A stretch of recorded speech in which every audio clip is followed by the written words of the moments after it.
En quoi, le fait que l'on soit bûcheron a quelque chose à voir avec le fait que je souhaitais épouser votre fille? Justement parce qu'il s'agissait d'épouser ma fille. Donc je n'aurai pas le profil requis ou bien? Exactement. Pourtant vous savez bien que j'aime votre depuis qu'on est tout petit. Allons, épargnez-moi s'il vous plaît de votre baratin des temps modernes. L'amour, l'amour, l'amour. Que connaissez-vous de l'amour, vous jeunes d'aujourd'hui? Hein? Personnellement je sais qu'il ne s'achète guère. Dites plutôt que vous n'avez pas un rond pour vous en acheter. Toi qui auras bientôt 35 ans et qui n'as toujours pas de femme. Pendant ce temps-là tous tes amis d'enfance en ont déjà plusieurs. Moi je suis un homme d'une seule femme et je l'avais promis amour, fidélité et sincérité depuis qu'on jouait au mari et à la femme lorsqu'on était encore jeune et innocent. Tu vois alors que cette promesse tu risques de ne point la tenir parce que tu la vois ma fille, elle va en épouser un autre qui n'a pas des poches aussi trouées que les siennes. Allons ma fille, rentrons en attendant l'arrivée d'autres prétendants. Mais père n'est-ce pas un homme comme les autres en parlant de Sogui, le bûcheron? Pour lui, j'en doute. Allez père laissez-lui une chance. C'est vous qui avez lancé ce défi. Croyez-vous qu'il réussisse là où tous les autres avaient échoué? C'est vrai ma chérie. C'est peut-être un homme mais il lui manque quelque chose. Comme la fortune coupa Kodou.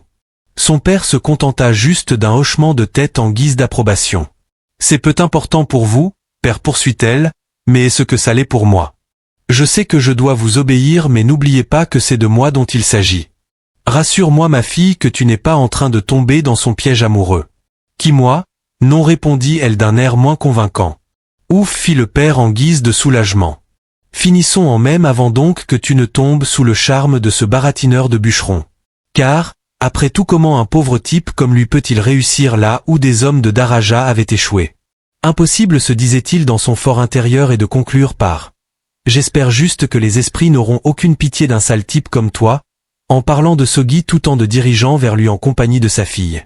Une fois à sa hauteur il lui murmura « Demain je serai là à la première heure à prier pour qu'on ne te retrouve jamais avant de poursuivre son chemin vers sa demeure. » Aussitôt la foule commença à se disperser et comme en guise d'adieu les yeux de Sogui et ceux de Kodou se croisèrent dans un bref instant comme si c'était le dernier regard qu'ils s'échangeaient dans leur vie.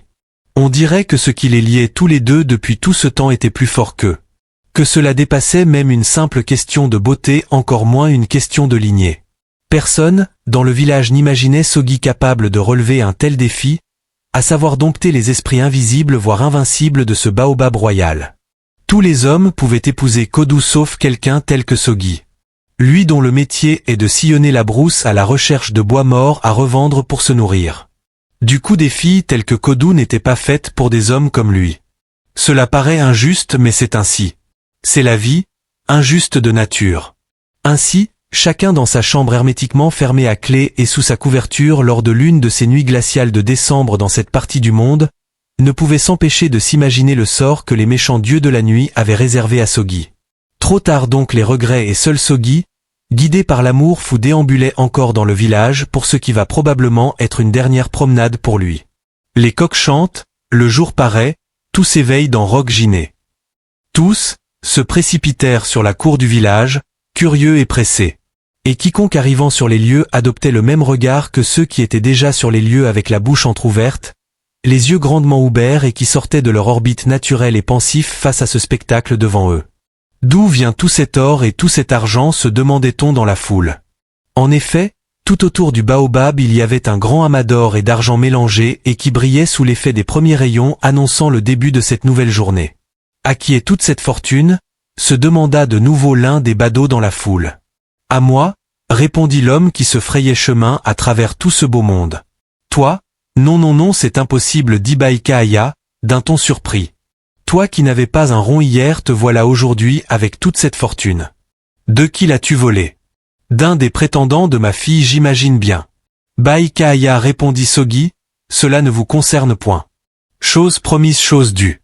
Je vais de ce pas demander la main de votre fille car voyez-vous l'amour ne s'achète point.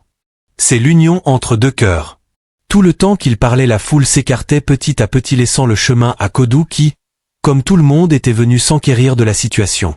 Lorsque Sogui leva les yeux ils se croisèrent avec ceux de Kodou s'avançant l'un vers l'autre, comme dans les films romantiques, le temps au ralenti au fur et à mesure qu'ils s'approchaient.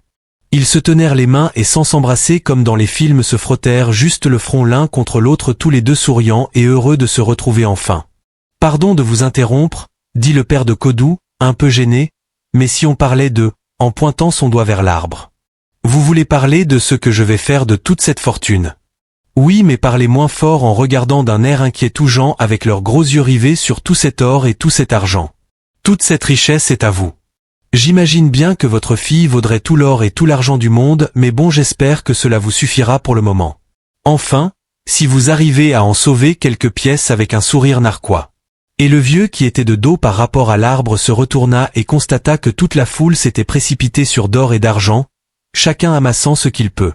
Et le vieux prit son élan et courut vers eux en plongeant la tête en premier sur tout ce monde qui le séparait de sa fortune, criant « Poussez-vous bande de voleurs » en donnant des coups de pied et de poing autant qu'il le pouvait. Sogi et Kodou, bras dessus, bras dessous observaient de loin ce spectacle dans un sourire presque narquois. « À nous deux le monde. Où monsieur compte-t-il m'amener ?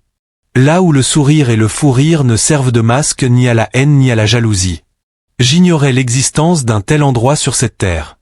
À nous de l'inventer alors. » Ils se retournèrent une dernière fois vers tout ce monde assoiffé d'argent qui se battait sous leurs yeux pour quelques pièces d'or et d'argent. Guidés par l'amour, tous les à deux partirent à la recherche du bonheur éternel dans leur monde merveilleux. Au final, ils finirent par se marier et vécurent heureux pour toujours. Et comment Sogi a réussi un défi qui semblait impossible à relever. En réalité, c'est Sogi qui était en réalité derrière tout ce mystère concernant la disparition de tous ces gens. Follement amoureux de Kodou, il ne pouvait accepter qu'un autre l'épousait, en tout cas pas de la façon dont son père souhaitait la marier. C'est-à-dire la marchander comme une vulgaire marchandise. Lorsque le père de cette dernière décida d'organiser cette compétition, Sogi Bûcheron, lui à qui son père a appris tous les secrets des arbres. Ainsi, il attendait la nuit tombée, il s'enduisait de cendres le corps entier, tout nu et se montait sur le baobab attendant l'arrivée du dit prétendant avant d'attendre au bout de la nuit pour sauter de l'arbre, agitant sa hache et menaçant avec celui à qui était le tour cette nuit-là. Aucun d'eux n'avait essayé de comprendre, encore tenté de résister ou de faire son honneur. Tous prenaient leurs jambes à leur cou sans hésiter, laissant derrière eux la dot qui était destinée à Kodou si tout se passait bien. C'est donc cet argent, or entre autres biens que Sogi ramassait et cachait, mais il n'y a jamais eu d'esprit quelconque faisant disparaître les gens. Ceux qui ont disparu l'ont fait de leur propre gré, certes un peu aidés par la peur.